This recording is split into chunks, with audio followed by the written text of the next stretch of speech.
Wednesday night. This is kind of an impromptu video. We decided we're going to go start our great Tucson pizza tour with a pizza place we've never been to before. We're here in St. Philip's Plaza in Tucson, Arizona, and we're going to try out Proof's Artisanal Pizza. Really excited. So something we've never had. We're going to rate everything on the chewiness of the dough, the acidity of the sauce, and the type of cheese they're using. Let's check it out.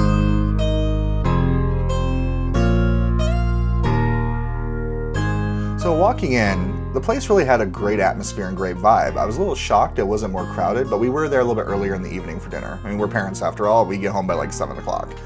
Looking at their menu, it was a little bit larger than I would expect, but they had a great, options for sides and for appetizers and starters.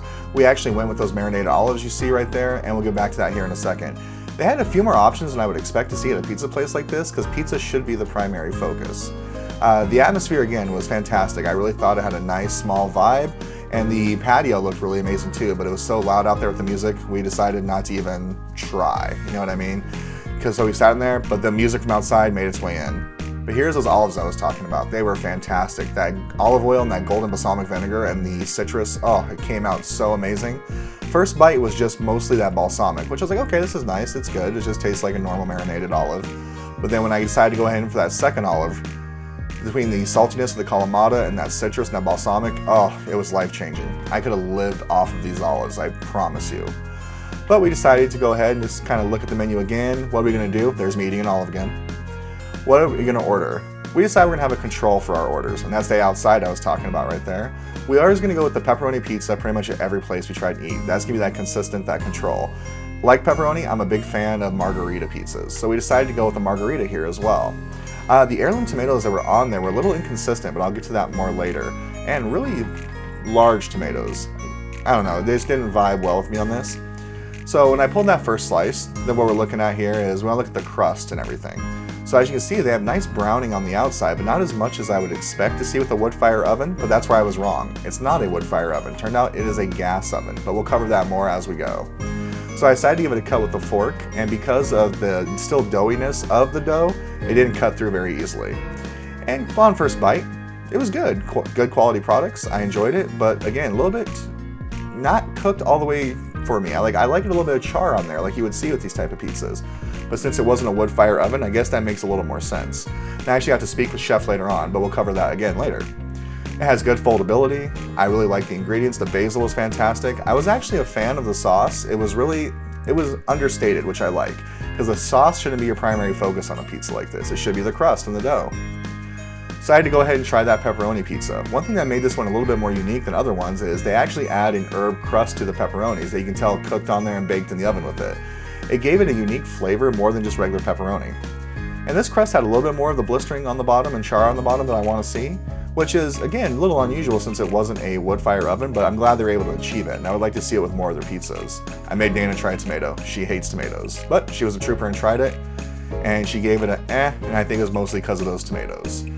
I think without the tomatoes, she would have been a happy camper. Here's me trying the pepperoni. I gave this one kind of a thumbs in the middle, thumbs up, just because it was a regular pepperoni pizza. That herb crust of pepperoni really set it apart, but it was that dough again. The crust and the dough had a fantastic flavor. It just, to me, could have been cooked a little bit more with that chariness. And again, Chef Rick, who I spoke to afterwards, he kind of cleared it up for me. A little more oil and grease that I would like to see, but that's again from using that high moisture cheese. If you have a low moisture, like mozzarella, you don't see that too much. But in this case, since they were using like good wet mozzarella, you saw it a little bit more. And that's what I was talking about, those tomatoes. Some were really like squishy and cooked all the way through, and the other one was still really firm. Same thing with the cheese, and didn't really get a chance to melt properly at that 550-degree oven. Well, that was our pizza experience, and this is the outside with all that music, but let's go back to Dan and I and hear our thoughts.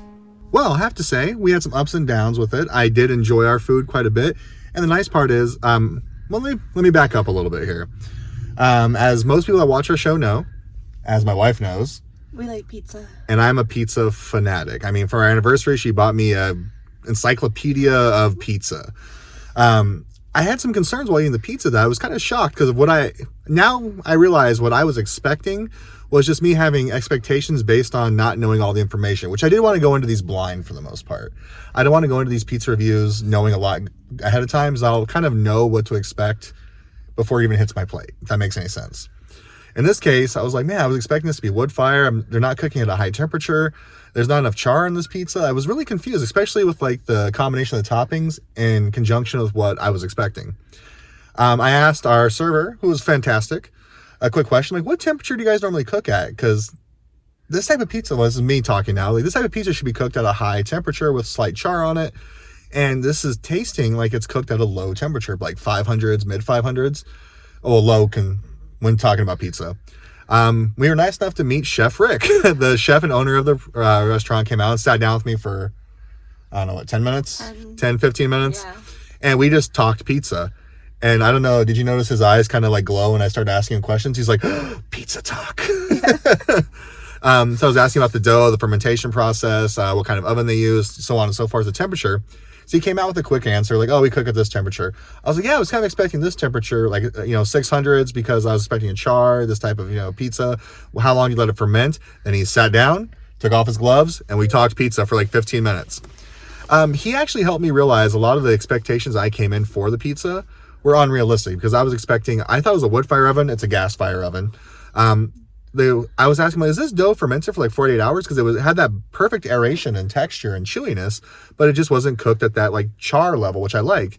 Then he explained to me about, they've had some feedback from the clientele about the char, which we are in a more affluent part of Tucson. So it's usually in that case, a older clientele, which, okay, I get, or maybe they have different expectations of what pizza is, but the ingredients were on point. The only thing, if I can offer any kind of critique, and we talked a lot of this stuff, would be the tomatoes used on the margarita pizza. Because they're great heirloom tomatoes, but because of the lower temperature and the different texture on the tomatoes, like they cooked them on there long, so it was squishy.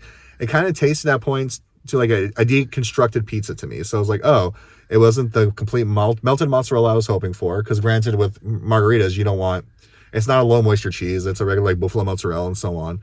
And the tomatoes were just squishy, so it just kind of like, I don't know, it just tasted off to me. But as soon as he told me the temperature they cook at, I was like, that makes sense. So now I had a different idea and taste of what the pizza really was. But I'm being a huge pizza nerd. You just being a lover of pizza. What was kind of your final thoughts on it? I liked it. I liked the crust. The crust was like super fluffy and... Yeah, the aeration was great. It was a really nice crust. Yeah. I liked the little hint of pepper on the pepperoni. And I did too. Like I made a comment in the moment, which now that I've had time, I had another slice since then. I'm like, the pepperoni just kind of tastes like you would get it in a food court at the mall type deal. But then I think it was just that particular slice I had, because the second one I ate, the pepperoni was way better on the second. I don't know, because it was from the same pepperoni, obviously, but that second one was a lot better. I don't know. Maybe it was just that one slice of pepperoni I had on that particular slice of pizza. But again, because of not being cooked at the higher temperature, it didn't have the texture that I like. But the one thing that Chef Rick told me, and I'm looking forward to following up with him on this, because the ingredients were great. Like the recipe, the dough, I think is one of the best like actual pizza doughs I've had in a long time, especially here in Tucson. He said they're still toying with it. He's actually just took over the restaurant recently.